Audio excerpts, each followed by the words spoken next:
लोग काफ़ी टाइम से अपने जिम सेक्टर्स के लिए, अपने बिजनेस के लिए, जो हमारा बंद पड़ा हुआ है, जब लॉकडाउन हुआ तो सबके बंद हो गए थे, बट अभी सब कुछ खुल गया है, बट हमारे सेक्टर पे कोई बात नहीं हो रही जिसके लिए प्रोटेस्ट कर रहे थे। इसलिए प्रोटेस्ट नहीं कर रहे थे जस्ट बिकॉज हमको अपने बिजनेस खोलना है, इसलिए प्रोटेस्ट कर रहे थे क्योंकि फेथ पर इस सेक्टर को बंद कर दिया गया एंड कोई लॉजिक नहीं है। अगर लॉजिक होता तो हम शायद प्रोटेस्ट नहीं करते। तो सबसे पहले मुझे लगा कि जो फेथ है, ये जो मिथ्स हैं कोरोना को लेके जो फैलाए जा रहे हैं, जिस पे कोई बात नहीं कर रहा है, उस पर बात ज़रूर करना चाहिए। कोरोना वायरस को लेके बात करते हैं कि तो महामारी आती है सबसे पहले लोगों के मुंह पे कि यार ये महामारी है, लोग मर रहे हैं दुनिया के अंदर, लाशों को दफनाने की जगह नहीं है, जलाने की जगह नहीं है। और ये इन्फॉर्मेशन हमें कहाँ से मिल रही है? न्यूज़ से मिल रही है। मतलब ये जो जितनी भी जो डेथ है कि इतने लोग मर रहे हैं कोरोना से, ये सारी जो अनाउंसमेंट हो रही है ये न्यूज़ के थ्रू हो रही है। एक्चुअल पता नहीं है कि कोरोना का एक्चुअल जो डेथ रेट है वो सही है नहीं है, या जो डेथ हो रही है वो सिर्फ कोरोना से हो रही है, या फिर उनमें डायबिटिक पेशेंट्स भी थे, उसमें लंग्स इन्फेक्शन ऑलरेडी किसी को था, या फिर कोरोना ने सिर्फ ट्रिगर करा, मरने तो वाले थे ही वो लोग, उनको सिर्फ ट्रिगर कर दिया जिसकी वजह से वो लोग मर गए। तो ये मेरे को नाम ही समझ में नहीं आता, कोरोना वायरस, कोविड-19। अभी इसका नाम अगर गब्बर सिंह रख देते तो आज गब्बर सिंह के नाम से शायद ये और डरते। सो मेरे हिसाब से इसका जो एक नाम है जिसको जिस कैटेगरी में रखा गया है, दैट इज़ इन्फ्लुएंजा। इन्फ्लुएंजा मतलब नॉर्मल फ्लू, तो उसको फ्लू की कैटेगरी में ही रखा गया है। तो मैं इसको कोविड-19 या कोरोना वायरस नहीं बोलूँगा, मैं इसको इन्फ्लुएंजा ही बोलूँगा। और इन्फ्लुएंजा पे अपन बात करते हैं क्योंकि इट्स अ फ्लू, और फ्लू पर ही बात करेंगे अपन। इस इन्फ्लुएंजा, इस फ्लू को महामारी क्यों बोला गया? क्योंकि इसका इतने लोगों ने देखा कि इतने लोग मर रहे हैं। तो अपन देखते हैं इसका जो मोर्टेलिटी रेट क्या है। इसका mortality rate according to the research 0.1% है, यानी कि अगर 1000 लोग इन्फेक्टेड होते हैं जिसमें 999 लोग खुद ठीक होते हैं। खुद ठीक मैं इसलिए बोल रहा हूँ क्योंकि इसकी कोई मेडिसिन तो है नहीं, वायरस की कोई मेडिसिन तो है नहीं, यानी कि जो लोग इन्फेक्टेड हो रहे हैं वो ठीक भी हो रहे हैं, उसमें से एक आदमी मर रहे हैं, 0.1%, एक आदमी मर रहा है इस वायरस से। तो फिर ये महामारी क्यों, इसको महामारी क्यों बताया गया? फिर अगर किसी से पूछो महामारी क्यों, तो वो एग्जाम्पल देने पे आ जाता है, और एग्जाम्पल वो किसके देता है? China, Italy, America. मैं तीनों पर आता हूँ आपके पास। बात करते हैं जहाँ से ये वायरस की शुरुआत हुई, यानी कि चाइना। चाइना में जब वुहान में वायरस आया था, जब एक ऐसी न्यूज़ आई थी तो हमें लगा था कि चाइना अब कंप्लीटली ख़त्म होने पर है, क्योंकि मुझे भी ऐसे ही लगा था कि ये वायरस जो उनके पास आए, इतनी हाहाकार मची थी। एक बात बताऊं मैं आपको, चाइना एक ऐसी कंट्री है जहाँ पे जिनका गूगल अलग है, जिनका यूट्यूब अलग है, जिनका फेसबुक अलग है। वो इतनी सीक्रेट कंट्री है कि वो अपनी कोई भी चीज़ कभी बाहर नहीं निकालती। लेकिन जब वुहान में वायरस आया तो उसने इस चीज़ को ओपन करा, और ओपन करने के बाद उसने हमको 3 चीज़ सिखाई। 3 ऐसी चीज़ सिखाई जिसको हम आज भी फॉलो करते हैं। पहली चीज़ कि ये महामारी है, ये हाथ से कंट्रोल से हमारे बाहर जा चुकी है, इसको हम कंट्रोल नहीं कर सकते। दूसरी चीज़, आपको मास्क पहनना बहुत ज़रूरी है, मास्क इज़ वेरी इंपॉर्टेंट। और तीसरी चीज़, इस वायरस से डरना है और लॉकडाउन होना है।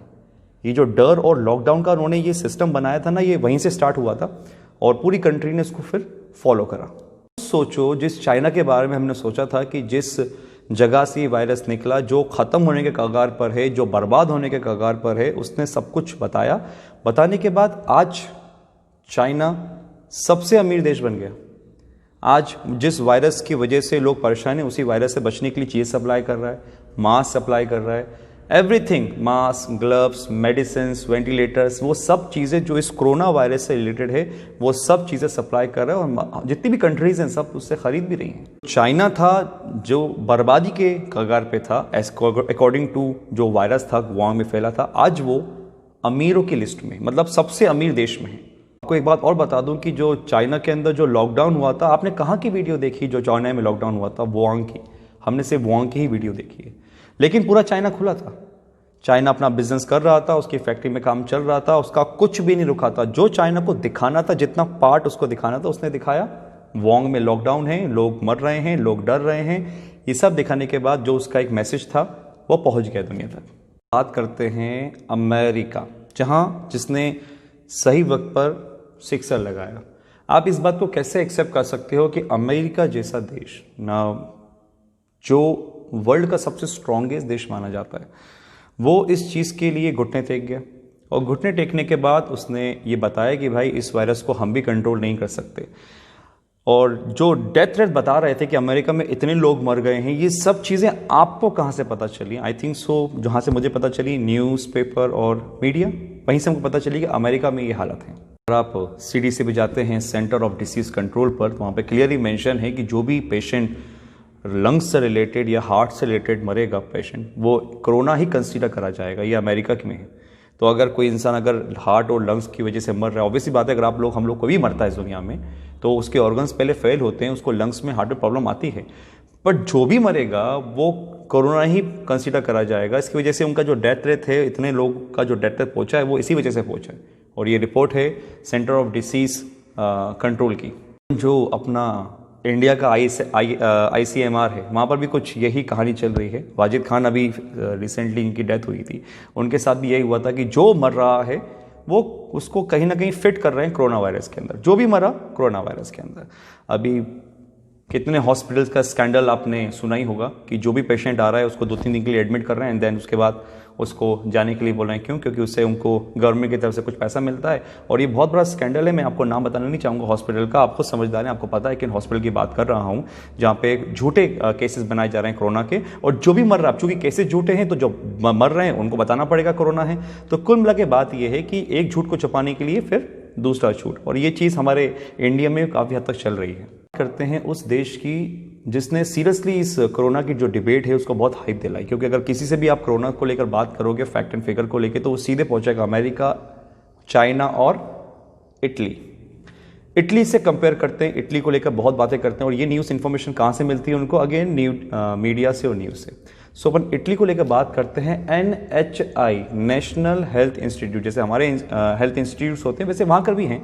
सो वहाँ पर इटली की भाषा में NHI में एक रिपोर्ट थी जिसको ट्रांसलेट करा गया, तो उसमें ये बताया गया कि जो भी नंबर इटली बता रही है, वहाँ की जो सरकार है वो बता रही है, उसमें से सिर्फ 10 से 12%, 10 से 12% लोग ही कोरोना से मरे हैं। कोरोना से मरने का मतलब मैं समझा देता हूँ, यानी कि जो लोग ऑलरेडी एजेड थे, जिनकी इम्यूनिटी बिल्कुल वीक थी, जिनके पास उनको लड़ने की क्षमता ही नहीं थी, ऐसे बहुत से लोग होते हैं, वो 10 से 12%। बाकी जो रेस्ट ऑफ मरे हैं, 90% जो लोग मरे हैं वहां पर इटली में, वो कोरोना के साथ मरे हैं, कोरोना की वजह से नहीं। कोरोना के साथ मरने का मतलब क्या होता है? उनको ऑलरेडी हेल्थ इश्यूज थे, कोरोना ने थोड़ा ट्रिगर कर दिया, यानी कि वो ऑलरेडी मरने वाले थे, नियर बाई थे। किसी को लंग्स से इन्फेक्शन प्रॉब्लम थी, किसी को हार्ट से रिलेटेड प्रॉब्लम थी, और अच्छी खासी मेडिकल हिस्ट्री थी उनकी। और सडनली अगर ये कोरोना एक जो कि हम जिसको इन्फ्लुएंजा फ्लू बोलते हैं, ये वापस अटैक कर गया उनको, और जिसकी वजह से उनकी डेथ हो गई। सो 90% जो डेथ हुई है वो कोरोना के साथ हुई, ना कि कोरोना की वजह से। ये रिपोर्ट है NHI की। इसी तरह का तमाशा ड्रामा अमेरिका के नशा का था, क्योंकि मुझे भी बात हजम नहीं हुई थी कि WHO world health organisation 80% America funding करता है। वो क्यों अमेरिका के साथ चीट करेगी उस कंट्री के लिए जो कंट्री से उसको 1% फंडिंग करती है, चाइना।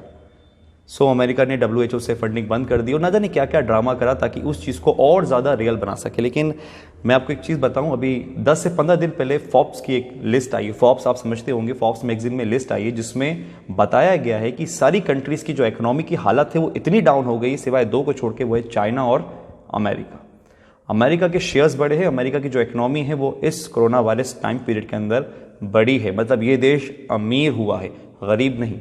लोगों का ये सवाल था कि मेरे भाई जब इतनी बातें आपको पता है तो ये बातें तो और लोगों को पता होंगी। जब हिंदुस्तान इतना इकोनॉमिक लॉस झेल रहा है तो फिर हिंदुस्तान इनकी इस तरह की बातों को, इस तरह के ड्रामा का, तमाशा को समझ क्यों नहीं पा रहा? तो मैं आपसे फिर बोलूँगा कि देखिए, आप हिंदुस्तान के बारे में कितने भी बातें कर लें, आप किसी भी कंट्री के बारे में कितनी भी बातें कर लें, लेकिन जो डिसीजन लेने वाले जो लोग होते हैं ना वो बहुत कम होते हैं। हम डिसीजन नहीं ले सकते। अगर आपको लगता है कोई चीज़ गलत है तो आप सिर्फ अपनी बात रख सकते हैं, डिसीजन नहीं ले सकते। डिसीजन लेने का हाथ कुछ लोगों के पास ही है, और उनका कोई पर्सनल प्रॉफिट होगा तो होगा, लेकिन फिलहाल इंडिया का तो इस टाइम पे कोई प्रॉफिट नहीं हो रहा। इस लॉकडाउन से, इस जो इकोनॉमी हमारी डाउन हुई है और जो लॉकडाउन अनलॉक जो कर रहे हैं, इससे इंडिया का तो कोई प्रॉफिट नहीं हो रहा। किसी पर्सनल इंसान का हो रहा हो तो हो रहा हो। करते हैं उन जेन्युइन डॉक्टर्स की, उन रिसर्चर्स की जो कुछ कहना चाहते हैं कोरोना वायरस को लेकर। उनका यही कहना है कि जिसको इन्फ्लुएंजा फ्लू की कैटेगरी में रखा गया है, यानी कि ये कॉमन कोल्ड की तरह ही है। अगर आपके घर के अंदर 6 लोग हैं, आपको सर्दी खांसी हो जाती है और आप छींक देते हो किसी के सामने, तो इसका मतलब ये नहीं कि 6 लोगों को ही कॉमन कोल्ड हो जाएगा या फ्लू हो जाएगा। इसी तरीके से जो ट्रांसमिशन रेट कॉमन कोल्ड का है उतना ही इस वायरस का है। तो अगर आप भीड़ में खड़े हैं और कोई इन्फेक्टेड बंदा आपके सामने आ जाता है, दैट्स नॉट मीन कि आपको इन्फेक्शन हो जाएगा या इन सारे लोग ही इन्फेक्टेड हो जाएंगे। उसके भी कुछ पॉइंट्स हैं, उसके जो अगर कोई इंसान जो इन्फेक्टेड है इन्फ्लुएंजा कोरोना से इतना पास आके छींकता है खांसता है तो ही उसके ड्रॉपलेट्स आपके मुंह में या नाक के थ्रू या आँख के थ्रू अंदर जा सकते हैं, आप इन्फेक्टेड हो सकते हो। अदरवाइज कोई इतने चांसेस नहीं है, अगर आप एक डिस्टेंस सोशल डिस्टेंसिंग मेंटेन कर रहे हो तो कोई इतने चांसेस नहीं है डरने के कि आपको होना ही है अगर कोई बंदा आपके आसपास आ गया तो। खास्ता अल्लाह ना करे कल को आप इस वायरस से इन्फेक्टेड हो भी जाते हो तो इट्स लाइक अ सर्दी खांसी, आप जाएंगे 5 से 6 दिन लगते हैं। कुछ जो नॉर्मल बेसिक से जो ट्रीटमेंट होता है फ्लू का, क्योंकि देखिए ना खांसी सर्दी जुकाम किसी की आज तक कोई वैक्सीन दवाई नहीं निकली है, तो उसी तरीके से जो बेसिक कॉमन कोल्ड फ्लू के जो हम लोग प्रिकॉशंस लेते हैं वो ही लेंगे और 4 से 5 दिन में आप ठीक होकर घर जाएंगे, बशर्ते आपको कोई अदर मेडिकल हिस्ट्री ना हो और आपका इम्यून अच्छा हो।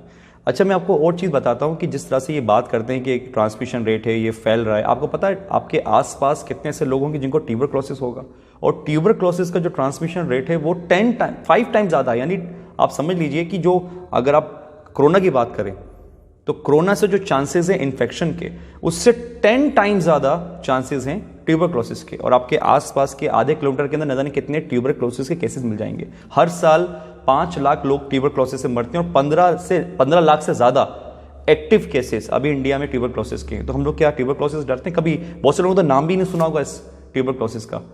इसका ट्रांसमिशन रेट इस वायरस से भी ज़्यादा है, बट चूंकि हमारे दिमाग में फिलहाल अभी वायरस घूम रहा है तो हर चीज़ को हम इस वायरस से ही कनेक्ट कर रहे हैं, चाहे वो मर रहा है या कुछ भी हो रहा है। स्टोरी यही है कि आप इसको प्रिकॉशन के साथ लें, ना कि डर के साथ। इन्फ्लुएंजा एक फ्लू की कैटेगरी में इसको रखा गया है। अपनी इम्यूनिटी पे काम करें, विटामिन्स लें, क्योंकि विटामिन्स क्या करेंगे जब ये वायरस आ जाएगा तो जब इम्यूनिटी लड़ती है इस वायरस से तो आपके जो सेल्स हैं उसको सपोर्ट करता है, उसको प्रोटेक्ट करते हैं विटामिन सी। तो विटामिन सी लेकिन टैबलेट फॉर्म में नहीं लेना है, आपको विटामिन सी फ्रूट्स और नेचुरल फॉर्म में लेना है। और इस वायरस की अगर मैं एक बात और करूं कि अगर पूरे हिंदुस्तान के अंदर अभी तो एंटीबॉडी नहीं हुई है, अगर एंटीबॉडी निकल आए, टेस्ट हो जाए तो करोड़ों के अंदर ये वायरस एक्टिव मिलेंगे आपको। तो ये 2 लाख हो गए, 5 लाख हो गए, 10 लाख हो गए, ये जो चीज़ आप बढ़ते हुए देख रहे हैं और अपने दिमाग की स्थिति खराब करते जा रहे हैं। एक बात ध्यान रखें, अभी पूरे हिंदुस्तान में अभी एंटीबॉडी नहीं हुई है और सीरियसली अगर हो जाए तो करोड़ों लोग को हो भी चुका है और बहुत से लोग खुद ब खुद ठीक भी हो चुके हैं। इस वायरस से प्रिकॉशंस लीजिए, जो भी विटामिन आप ले सकते हैं, अपनी इम्यूनिटी पे काम कर सकते हैं वो करिए, अपनी ज़िंदगी को सामान्य बनाइए। और वो जो मास्क आप लगाते हैं, देखिए मैं आपको एक चीज़ और बता दूं अगर मास्क के बारे में, जब आप बाहर जाते हैं और उस मास्क को लगाकर जाते हैं और जब आप बाहर से वापस आते हैं तो आप इकट्ठा कर रहे हैं उस वायरस को। और सिंपल से कहने का मतलब ये है कि मास्क इतना ज़रूरी वहाँ पर है जहाँ पर लोगों की भीड़ बहुत ज़्यादा है और आप लोगों के बहुत ज़्यादा कांटेक्ट में आ रहे हैं, बहुत करीब कांटेक्ट में आ रहे हैं। और मास्क को ध्यान रखें, धोएं, क्योंकि अगर आप सोच रहे हो कि मैंने एक मास्क पहना है, घर से उतार दिया, फिर उसको पहना है, यानी आप जिस मास्क को बार बार हाथ लगा रहे हो, जिसको पहन के आप बाहर जा रहे हो, वो मास्क में न जाने कितने वायरस जो पास आप आए हुए किसी के, तो उसमें वो कलेक्ट होते जा रहे हैं। और वो चीज़ ज़्यादा घातक है बिना मास्क के पहनने वालों से, जो लोग मास्क पहन के घूम रहे हैं, क्योंकि कोई प्रिकॉशंस नहीं ले रहे हैं। तो या तो आप नॉन रीयूजेबल जो मास्क होते हैं जो 3 से 4 रुपए के आते हैं, बाहर जाएं उसको वापस डिस्पोज कर दें। और अगर आप थोड़े से महंगे N95 जैसे मास्क पहन रहे हैं तो उसको जब भी आप बाहर आएँ उसको सैनिटाइज करें या फिर उसको वॉश करें और वॉशेबल मास्क यूज़ करें। अदरवाइज मास्क मेरे हिसाब से ज़्यादा प्रॉब्लम करेंगे, क्योंकि आप एक्चुअल में बाहर से वायरस को इकट्ठा करके घर में लेकर आ रहे हो। भी लोग हैं इस वायरस के लिए दिन रात लगे, इनको कोई मतलब नहीं है। They belongs to very good family, जो भी रिसर्च करते हैं, संदीप महेश्वरी है, मिस्टर रॉय चौधरी है, इन सबको गलत बताने से पहले, या फिर मैं ही हूँ, अगर किसी इंसान को भी मुझे गलत बताना है तो पहले आप समझ तो लीजिए कि हम लोग ऐसा क्यों कर रहे हैं। हम लोग कोई दहशत या डर फैलाना नहीं चाहते, हम लोग लोगों का डर कम करना चाहते हैं, क्योंकि हमें पता है इसका कोई सॉल्यूशन नहीं है। इट्स अ फ्लू, ये आएगा और रहेगा। और आने वाले टाइम के अंदर आप देखिए दुनिया कैसे होने वाली है कि आपके पास एक वैक्सीन कार्ड बन जाएगा, जिसको वैक्सीन लगी रहेगी वही भाई मूवी देख पाएगा, वही मॉल जा पाएगा, वही जिम जा पाएगा। तो कुछ टाइम के बाद जब वैक्सीन लगेगी तो वैक्सीन कार्ड बनेगा। तो ऐसी बहुत सी चीज़ें आने वाले टाइम में आप देखोगे, जैसे स्कूल वाले मास्क बेचने लगे हैं, धंधा करने लगे हैं, 20 रुपए का मास्क को 400 रुपए का बता के बेच रहे हो। ना जाने कोरोना वायरस से लेकर मशीन्स इन्वेंट हो गई हैं, स्प्रेस इन्वेंट हो गए हैं, दरवाजों पे अब स्प्रे लगने लगे हैं। तो ये बिजनेस है, बढ़ रहा है, और ये बिजनेस खत्म नहीं होगा जब तक आप अपने दिमाग में इस चीज़ को बिठा कर रखोगे कि ये एक घातक चीज़ है जो हमें मार देगी।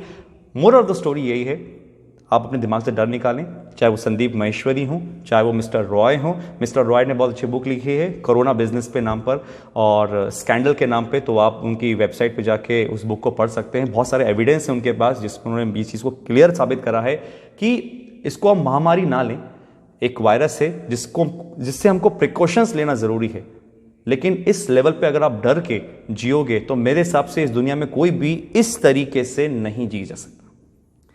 सो आप सपोर्ट करें इन लोगों को एंड क्रिटिसाइज करने से पहले थोड़ा सा लॉजिक समझें कि हम लोग ऐसा क्यों कर रहे हैं। Thank you so much.